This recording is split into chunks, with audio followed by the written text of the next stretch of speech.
El amanecer llegó sin pedir permiso, como todos los días en San Jacinto.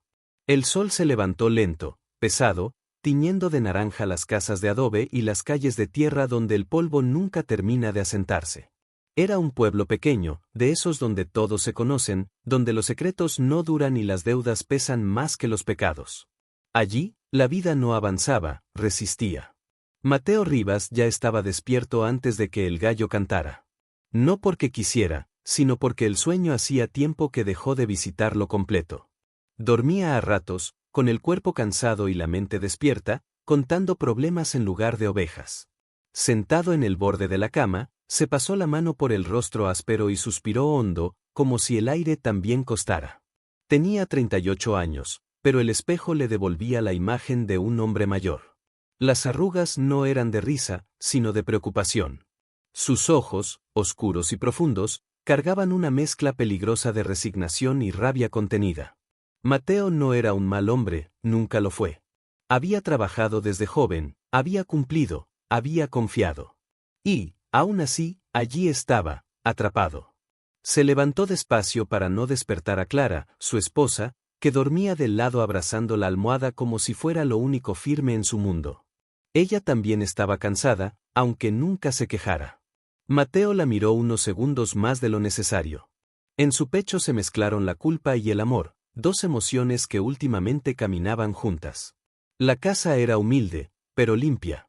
Una mesa de madera gastada, dos sillas que ya habían conocido tiempos mejores y una ventana pequeña por donde entraba la luz justa. No era miseria, pero tampoco tranquilidad.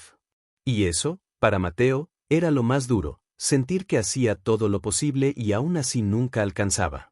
Se sirvió un café negro, sin azúcar. Mientras bebía, su mirada se posó en una libreta vieja sobre la mesa. No hacía falta abrirla para saber qué había dentro. Números, fechas, nombres. La lista silenciosa de todo lo que debía. Al banco, al tendero, a un hombre que prestaba dinero rápido y sin preguntas. Cada página era un recordatorio de cómo una mala decisión, tomada en un momento de apuro, podía convertirse en una cadena.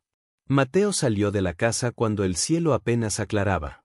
El aire fresco de la mañana le golpeó el rostro, pero no logró despejarle la cabeza. Caminó por la calle principal, saludando con un gesto a los pocos vecinos que ya estaban despiertos. Algunos respondían. Otros bajaban la mirada. En San Jacinto, deber dinero no era solo un problema económico, era una etiqueta. Mientras avanzaba hacia su trabajo, Mateo pensó en cómo había llegado hasta allí. No fue de golpe. Fue poco a poco. Un préstamo para arreglar el techo. Otro para una enfermedad inesperada.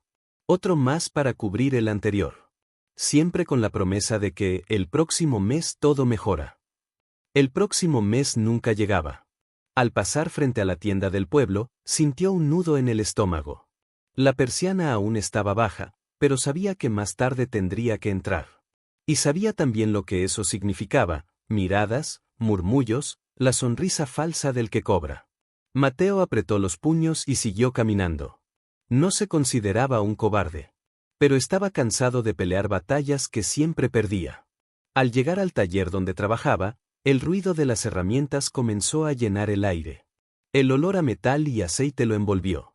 Allí, al menos, podía concentrarse en algo concreto, algo que dependiera de sus manos. Trabajar le daba una ilusión de control, aunque fuera breve. Sin embargo, incluso allí, la deuda lo acompañaba.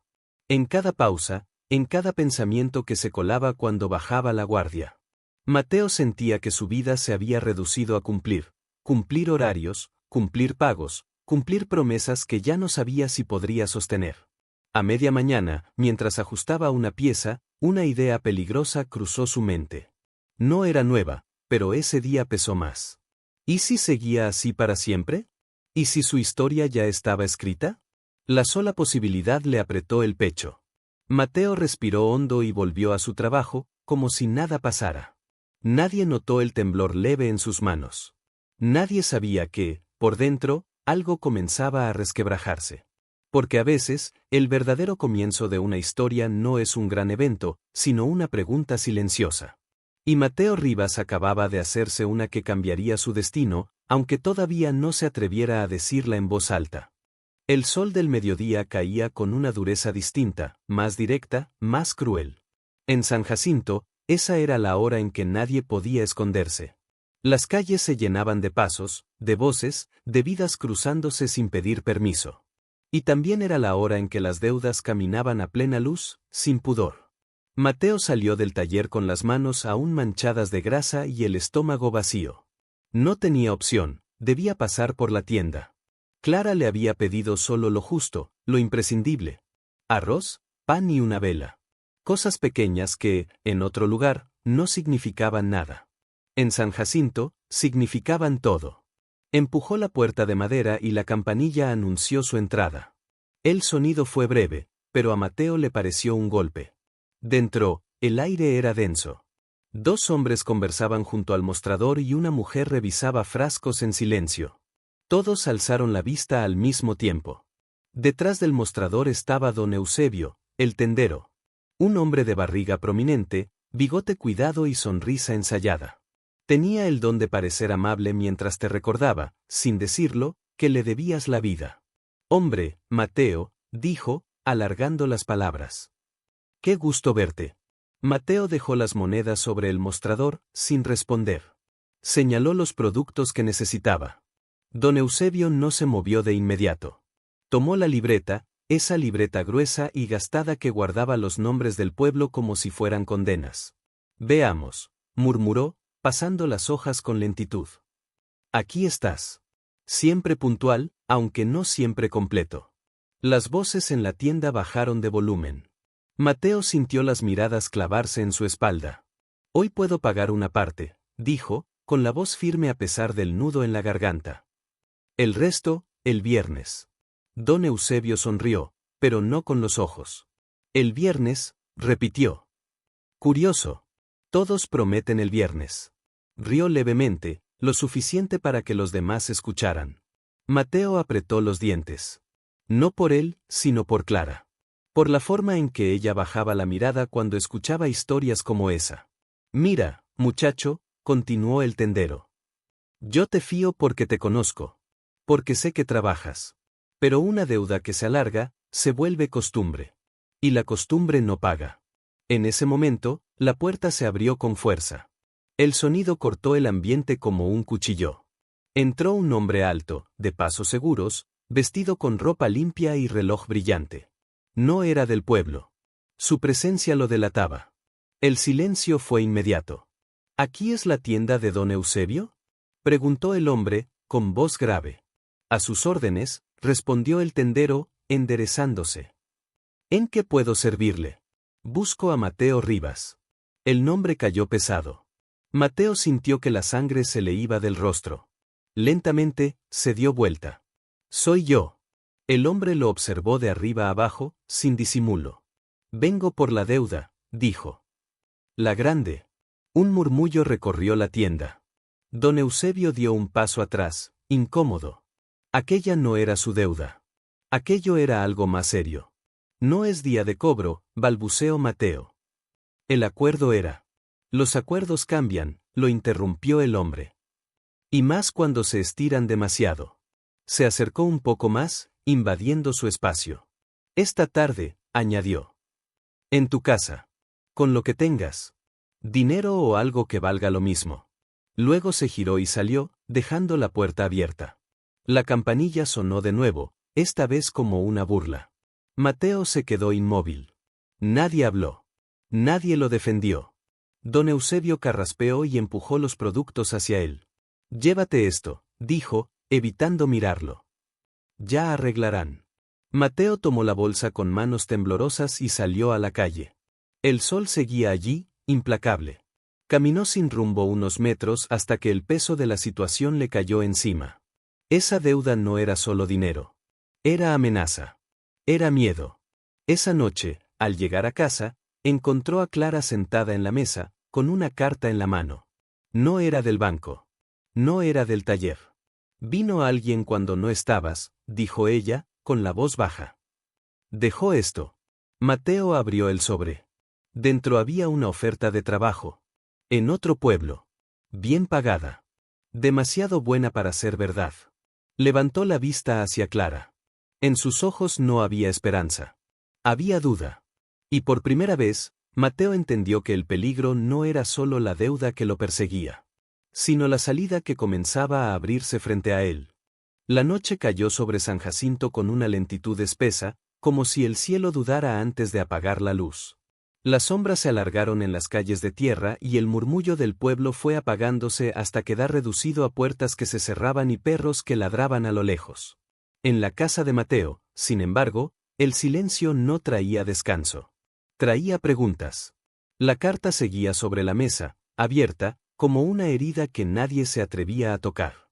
Mateo la había leído 3 veces, despacio, buscando el engaño entre las líneas. Trabajo en Santa Lucía. Sueldo fijo. Vivienda incluida. Pago adelantado el primer mes. Todo sonaba demasiado correcto para alguien como él, acostumbrado a promesas que siempre escondían una trampa. Clara se sentó frente a él, con las manos entrelazadas. No hablaba, pero su mirada decía más que cualquier palabra. En ella se mezclaban el miedo y una esperanza tímida, casi culpable. ¿Quién la trajo?, preguntó Mateo al fin. Un muchacho, respondió Clara. Dijo que trabajaba para la empresa. No entró. Solo dejó la carta, y dijo que esperaban respuesta pronto. Mateo apoyó los codos en la mesa y se cubrió el rostro con las manos. Sentía el peso de todo caerle encima al mismo tiempo. La amenaza del cobrador. La humillación en la tienda. Y ahora esa oferta que parecía una salida, o un salto al vacío. No confío, murmuró. Nada llega así porque sí. Clara respiró hondo antes de hablar. Mateo, dijo con suavidad. ¿Y si no es una trampa? ¿Y si es la única oportunidad que vamos a tener? Él levantó la vista. Vio en ella el cansancio que tantas veces había ignorado. Clara no se quejaba, pero también estaba atrapada. También cargaba la vergüenza, la incertidumbre, las noches sin dormir. ¿Y si nos vamos y todo sale mal?, respondió. ¿Y si perdemos lo poco que tenemos? ¿Y si nos quedamos y todo empeora?, replicó ella, sin alzar la voz. Hoy vino un hombre a cobrar. Mañana puede venir otro. O puede llevarse cosas. O puede, se detuvo, incapaz de terminar la frase. El golpe en la puerta los interrumpió. Ambos se quedaron quietos. El sonido volvió a repetirse, más fuerte. Mateo se puso de pie lentamente. El corazón le latía con violencia. No hacía falta preguntar quién podía ser. Abrió la puerta. No era el cobrador.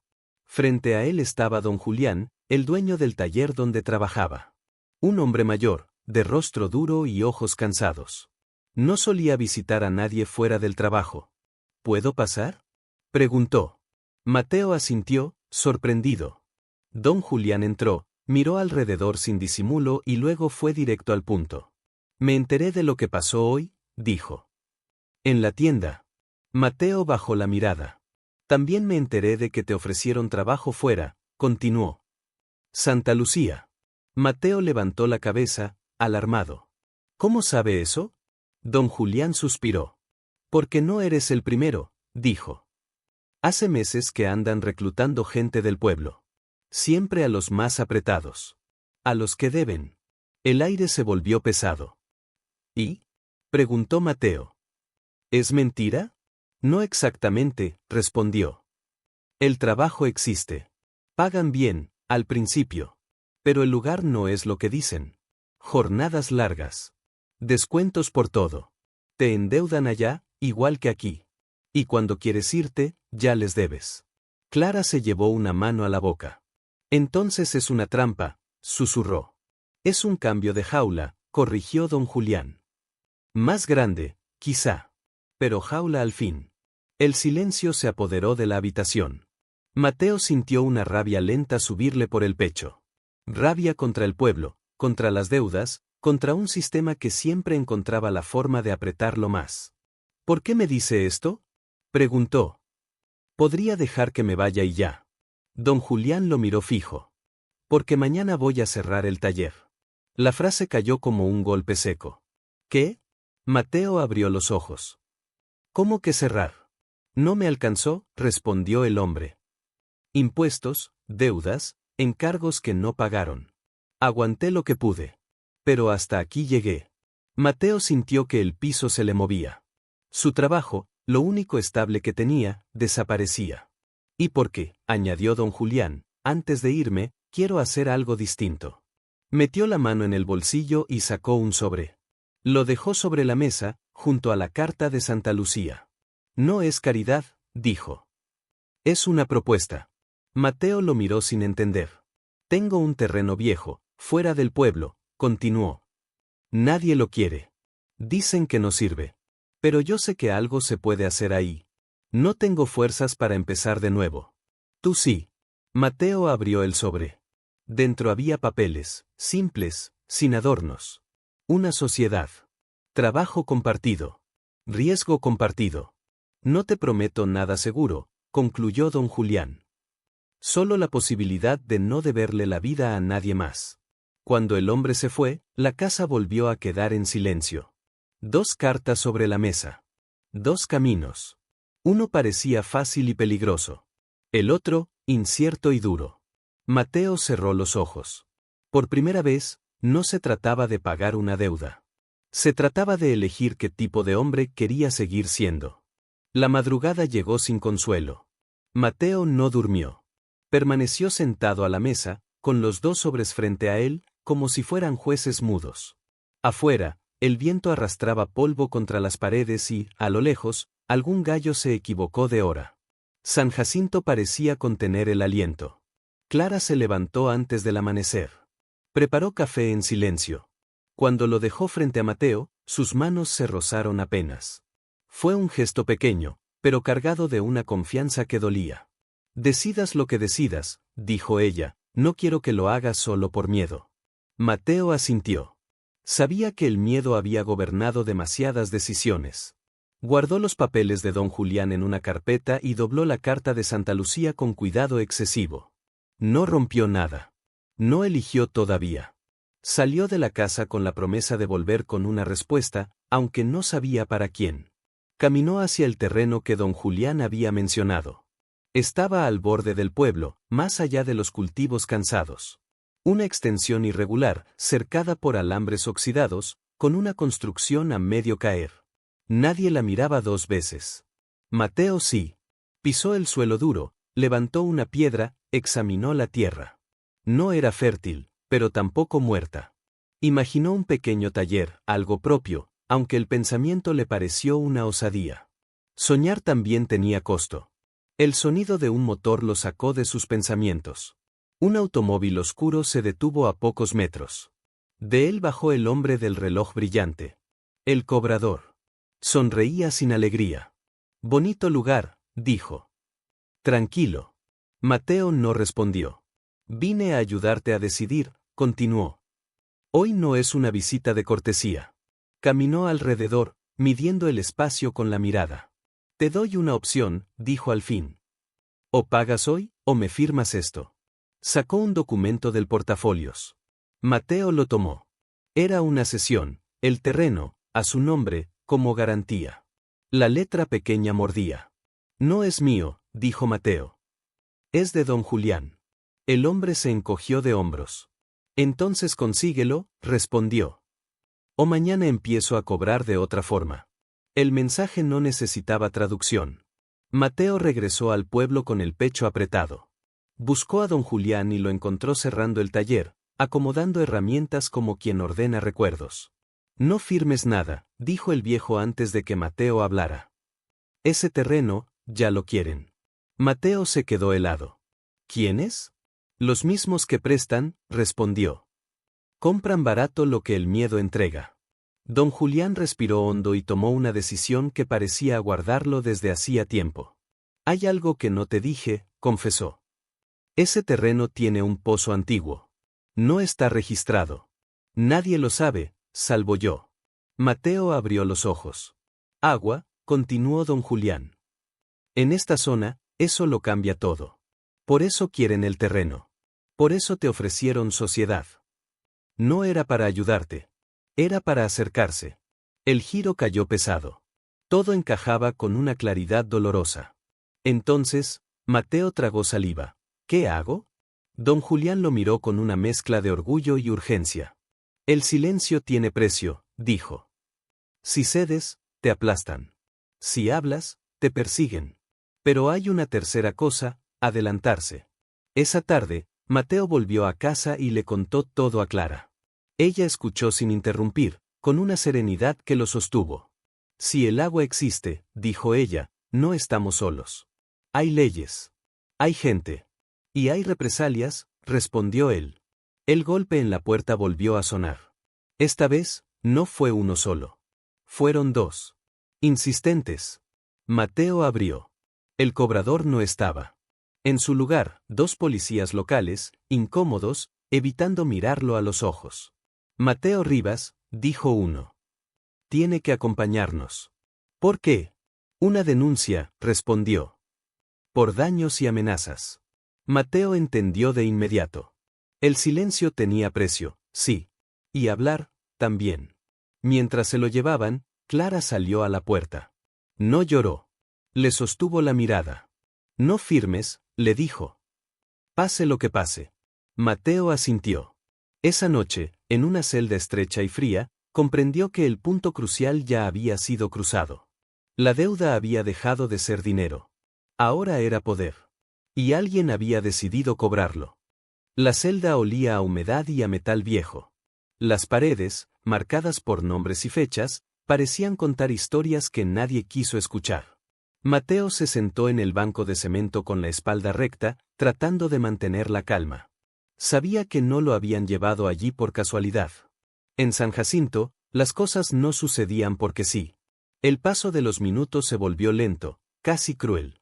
Cada sonido del pasillo, una puerta, unas llaves, una tos lejana, hacía eco en su cabeza. Pensó en Clara, sola en la casa, esperando noticias. Pensó en el terreno, en el pozo escondido bajo la tierra seca. Pensó, por primera vez, que tal vez había tocado algo demasiado grande. La puerta se abrió.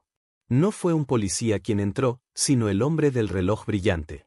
Sin uniforme, sin prisa. Detrás de él, el agente se quedó en la puerta, mirando al suelo. Buenas noches, Mateo, dijo el hombre. Qué lugar tan incómodo para conversar. Mateo se puso de pie. No tiene derecho a estar aquí. El hombre sonrió con calma. Aquí, los derechos son flexibles, respondió. Y dependen de lo que uno esté dispuesto a firmar. Sacó una silla plegable y se sentó frente a él, cruzando las piernas. Te lo voy a poner fácil, continuó. Mañana sales. Sin cargos. Sin problemas. Don Julián se queda tranquilo. Tú vuelves a trabajar donde sea. Y ese terreno pasa a manos correctas. Mateo apretó los puños. ¿Y si no? Entonces la denuncia sigue su curso, respondió. Ya sabes cómo funciona. Testigos aparecen. Papeles se acomodan. Un error aquí, otro allá, y la vida se complica.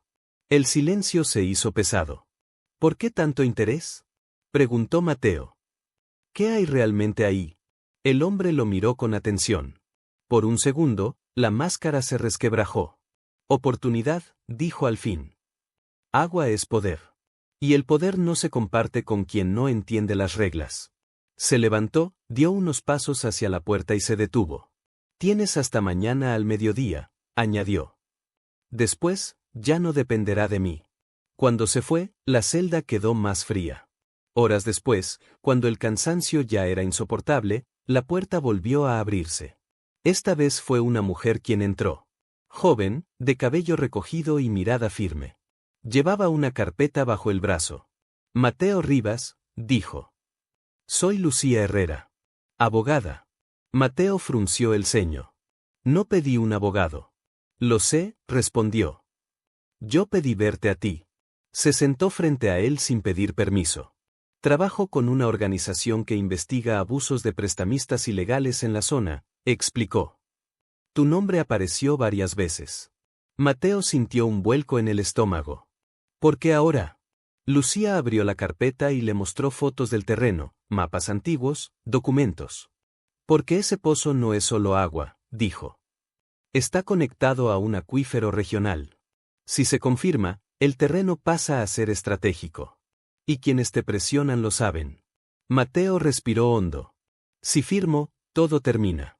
Para ti, quizá, respondió ella. Para el pueblo, no. El peso de la decisión volvió a caerle encima. Si no firmas, continuó Lucía, van a intentar quebrarte. Pero no estás solo. Necesitamos que declares. Que hables. Mateo pensó en Clara, en don Julián, en los nombres grabados en la pared. ¿Qué garantías tengo? Lucía lo miró con honestidad.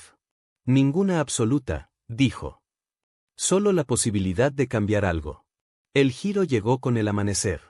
El policía volvió con una orden en la mano. Mateo Rivas, anunció. Queda en libertad. El hombre del reloj había cumplido su parte, antes de tiempo.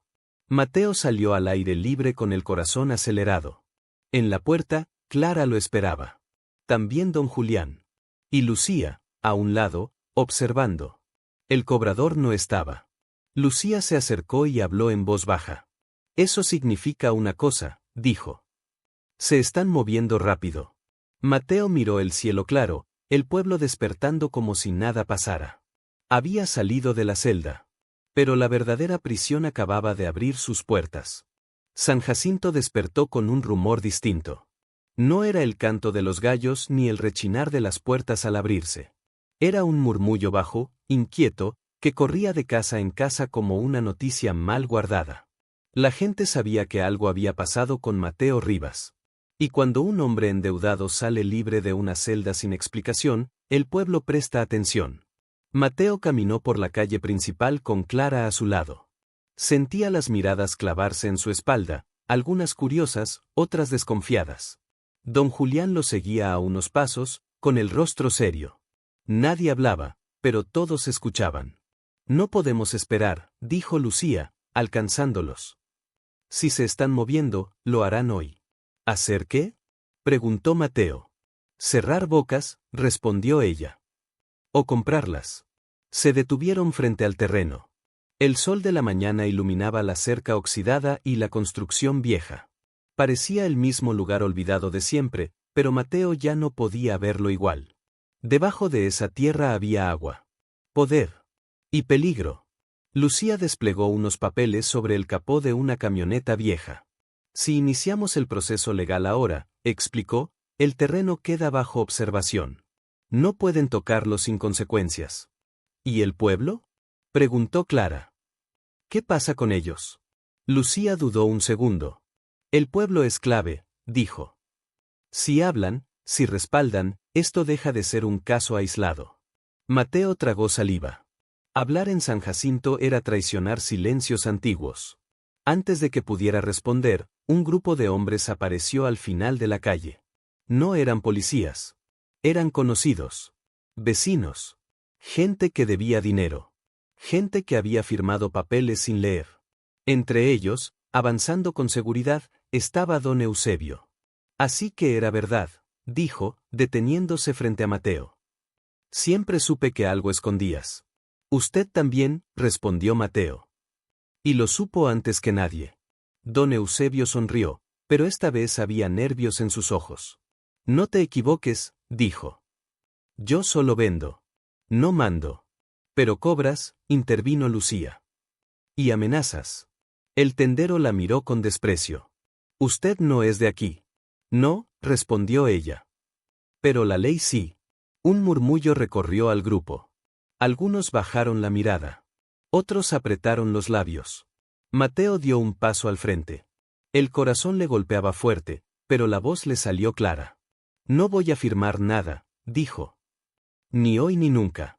Y no soy el único al que apretaron. No soy el único que debe.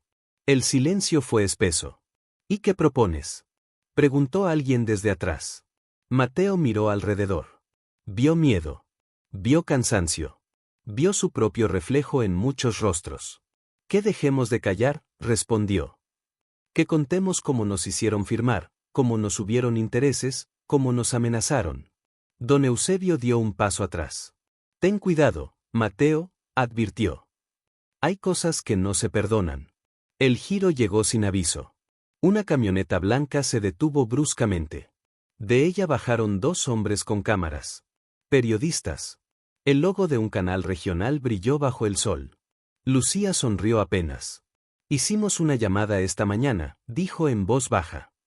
Por si acaso. Los murmullos se convirtieron en voces. Preguntas. Confusión. ¿Es cierto que hay préstamos ilegales en San Jacinto? ¿Amenazaron a vecinos? ¿Qué hay del terreno y el agua? Don Eusebio palideció. Dio media vuelta y se alejó sin decir palabra. Algunos hombres lo siguieron. Otros se quedaron, dudando. Una mujer levantó la mano. A mí me hicieron firmar, dijo. Y ya no puedo pagar. Un hombre mayor asintió. A mí también. Las voces se multiplicaron. El silencio se rompía, una grieta a la vez. Mateo sintió algo nuevo en el pecho. No era alivio. Era responsabilidad. El pueblo había escuchado. Y cuando un silencio antiguo se rompe, ya no hay vuelta atrás. El día terminó demasiado rápido. Lo que comenzó como un murmullo se convirtió en noticia, y lo que fue noticia empezó a incomodar. Al caer la noche, San Jacinto ya no era el mismo. Las luces se apagaban antes de lo habitual, las puertas se cerraban con doble tranca y el silencio regresaba, pero distinto, tenso, vigilante. Mateo permaneció en el terreno hasta que el sol se escondió. Los periodistas se habían ido con grabaciones y promesas de volver. Algunos vecinos se acercaron a darle la mano, otros evitaron cruzar miradas. Clara se mantuvo a su lado todo el tiempo, firme, como un ancla. Don Julián se fue temprano, con la expresión de quien sabe que los viejos fantasmas no se marchan sin pelear. Esta noche no duerman aquí, advirtió Lucía antes de irse. Cambien de lugar. Mateo asintió, pero no lo hizo. No quería huir. No otra vez. Regresaron a la casa cuando la luna ya estaba alta. Clara cerró las ventanas, encendió solo una lámpara. El aire estaba cargado de una inquietud que no se disipaba. Si pasa algo, dijo ella, no salgas. Mateo no respondió. Se sentó a la mesa, repasando mentalmente cada palabra que había dicho frente a las cámaras. Cada nombre que había insinuado. Cada silencio que había roto. Cerca de la medianoche, el primer ruido llegó. Un golpe seco en el costado de la casa. Luego otro. Mateo se levantó de inmediato. No, susurró Clara. No abras. El tercer golpe fue más fuerte. Un vidrio estalló en la cocina. Clara ahogó un grito. Mateo corrió hacia la puerta trasera, pero se detuvo al escuchar voces afuera. Que aprenda, dijo una. Que todos aprendan. El fuego apareció rápido. Una llama pequeña, torpe al principio, trepó por la madera vieja. El humo llenó la casa. ¡Sal!, gritó Clara. Salieron por la puerta principal justo cuando el calor se volvió insoportable. En la calle, algunos vecinos miraban desde lejos. Nadie se acercó. Nadie habló. Las llamas devoraron la casa con una facilidad cruel. Mateo se quedó inmóvil, viendo cómo todo lo que tenían se convertía en cenizas. Clara lo abrazó con fuerza. Él no lloró. Todavía no. Las sirenas llegaron tarde. Demasiado tarde. A la mañana siguiente, las cenizas aún humeaban.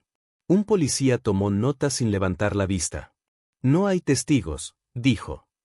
Será difícil probar algo. Lucía llegó poco después. Su rostro, normalmente firme, estaba tenso. Esto es un mensaje, dijo.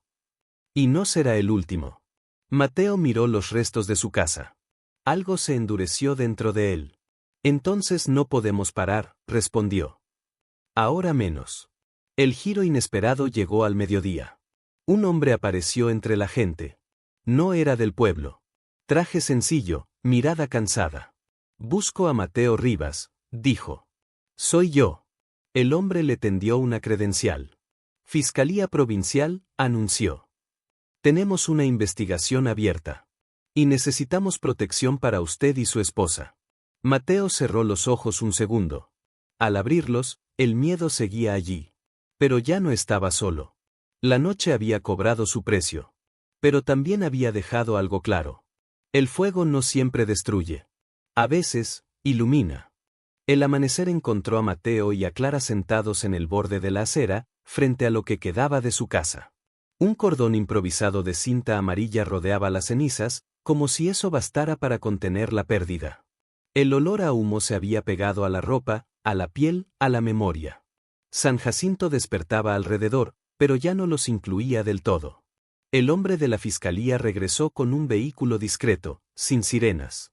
No es un arresto, aclaró. Es protección. Mateo miró a Clara. Ella asintió, cansada pero firme. El camino fuera del pueblo fue silencioso. Los campos se sucedían como escenas repetidas, y por primera vez Mateo sintió que San Jacinto quedaba atrás de verdad.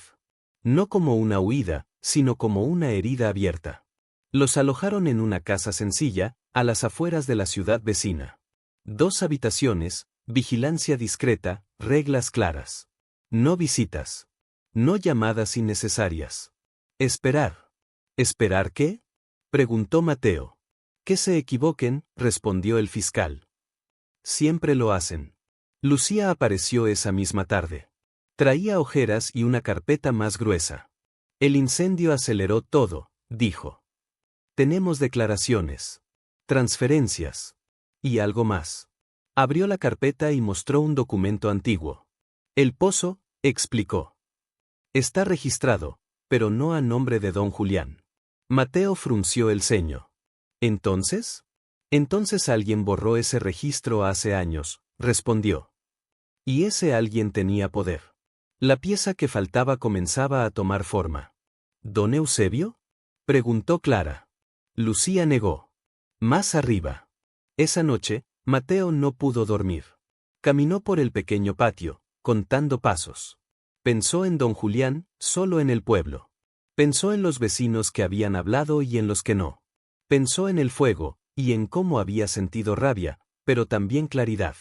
A la mañana siguiente, el fiscal volvió. Esta vez no estaba solo. Lo acompañaba un hombre canoso, de voz pausada. Mateo, dijo.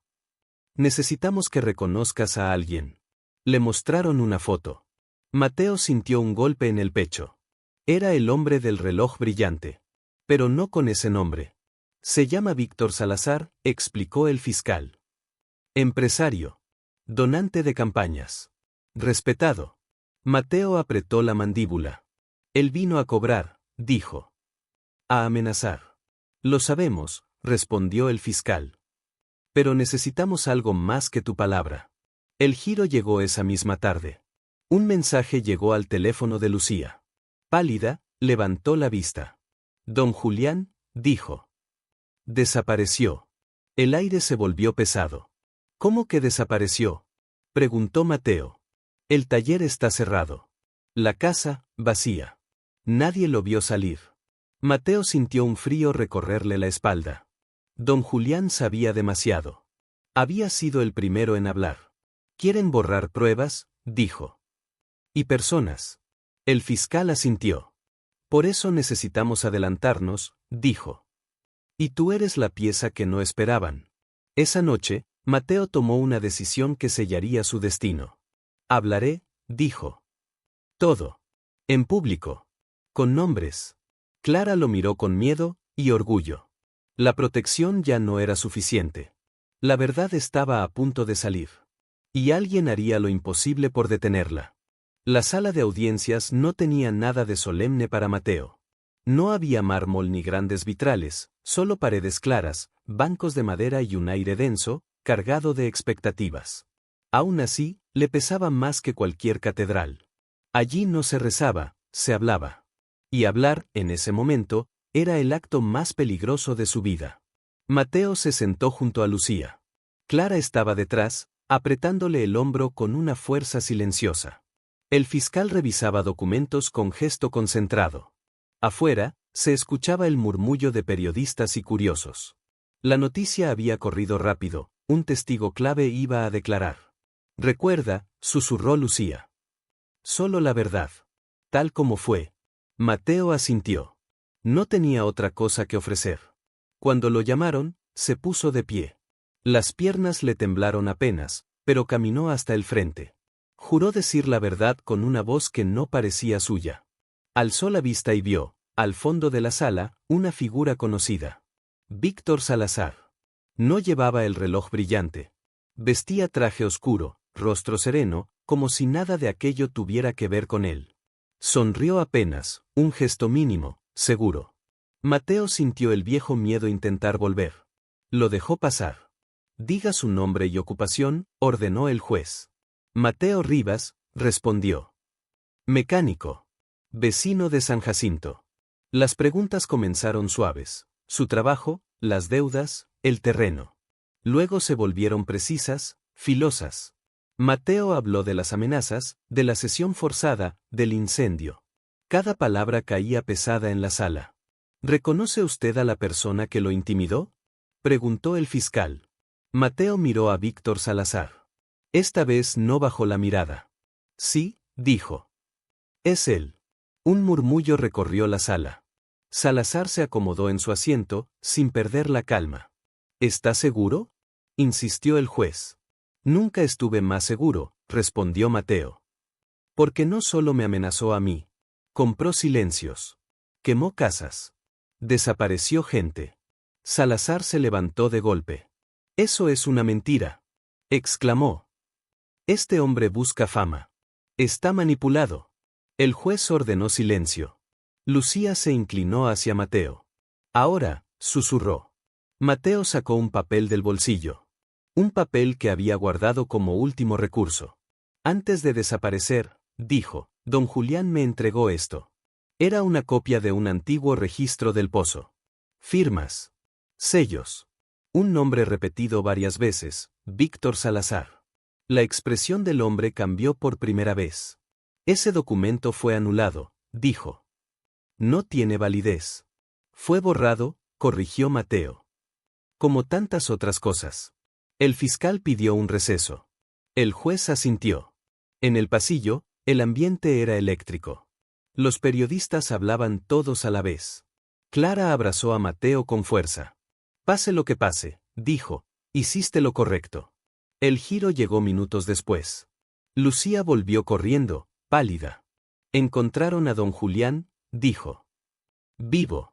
Mateo sintió que el aire volvía a sus pulmones. ¿Dónde? En una finca abandonada, respondió. Lo retuvieron. Lo golpearon. Pero alcanzó a dejar un mensaje. ¿Qué mensaje? Lucía miró a Mateo a los ojos. Que Salazar no actuaba solo, dijo. Que había un socio, alguien del pueblo. Mateo cerró los ojos. Pensó en sonrisas falsas, en libretas de deudas, en miradas esquivas. Cuando volvió a abrirlos, supo que el último golpe estaba por caer. La verdad había empezado a hablar. Y el silencio, acorralado, estaba a punto de revelar su rostro final. La noticia se esparció como pólvora húmeda, don Julián estaba vivo. Golpeado, sí, pero con la voz intacta. Y esa voz, ahora, pesaba más que cualquier documento. Mateo sintió una mezcla de alivio y temor, alivio por saberlo con vida, temor por lo que aún faltaba decir.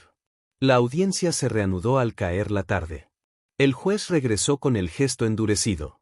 Víctor Salazar ya no parecía tan seguro. Su abogado murmuraba sin descanso, como si intentara tapar una grieta que crecía a cada minuto. Se reabre la sesión, anunció el juez. Llamaremos a un nuevo testigo. La puerta lateral se abrió. Don Julián entró caminando despacio, sostenido por un agente. Tenía el rostro marcado y los ojos cansados, pero la espalda recta. El pueblo, representado en esa sala, contuvo la respiración. Diga su nombre, pidió el juez. Julián Herrera, respondió. Carpintero. Dueño del taller que ya no existe. Miró a Mateo un segundo. Asintió. No estaban solos. Don Julián habló sin rodeos. Contó del pozo, de los registros borrados, de las visitas amables que luego se volvieron amenazas. Y finalmente, dijo el nombre que nadie esperaba escuchar. Don Eusebio. Un murmullo sacudió la sala. El tendero, continuó don Julián. Él hacía de puente. Prestaba su libreta, sus deudas, su confianza. A cambio, recibía protección y dinero. Mateo sintió un golpe seco en el pecho. No por sorpresa, sino por confirmación. El silencio del pueblo tenía rostro conocido. Salazar ponía el capital, añadió don Julián. Don Eusebio, el control. Yo solo tenía la tierra, y el error de no venderla. Don Eusebio no estaba en la sala. El fiscal pidió una orden inmediata. El juez la concedió. Horas después, la noticia final llegó como un eco inevitable: don Eusebio había intentado huir.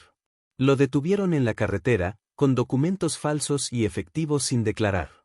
San Jacinto, por primera vez en generaciones, no cayó. Los días siguientes fueron extraños.